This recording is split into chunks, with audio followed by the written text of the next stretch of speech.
Hello everyone, myself Sumnima Kesi from grade 10, currently studying at Everest Higher Secondary Boarding School. Hope you all are doing great. First of all, I would like to thank our respected teacher Miss Renu ma'am for giving me this wonderful opportunity to say something about Gai Jatra and Raksha Bandhan.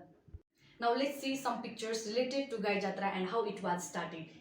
It is believed that Gai Jatra was started since the time of Malla period. After the death of King Pratap Malla's son, his wife lost her laughter along with her son. One day, King Pratap Malla decided to organize a small program, and in that program, he told to the local people to wear some funny dresses and be prepared some for funny activities. As you can see in this picture, a queen is sitting over there and people are wearing some funny dresses. After looking their activities, queen started laughing without remembering her past events.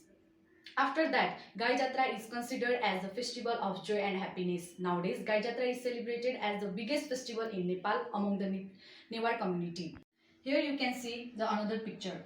As we all know that COVID-19 has spread all over the world and it has made our life very difficult. We are going through the critical situation of our life. As you can see, people are wearing masks and going for the Jatra. We all are taking safety precautions as per the required and celebrating our festivals in a safe way. Now let's talk about Raksha Bandhan. Beside Raksha Bandhan, it is also called as Jani Purnima, Kwati Purnima and Sauni Purnima. Though Raksha Bandhan is celebrated in India, but it is not limited there. It is also celebrated in Nepal as well. On the day of Raksha Bandhan, a sister ties a holy thread, which is also called as Rakhi, on her brother's hand. And she gives a lot of blessings to her brother. In return, a brother also gives some sweets, gifts and blessings as well to his sister. This festival shows the true and pure bonding between the brother and the sister. At last, both of these festivals has equal norms, values and importances. Both of these festivals are celebrated as the biggest festival in Nepal.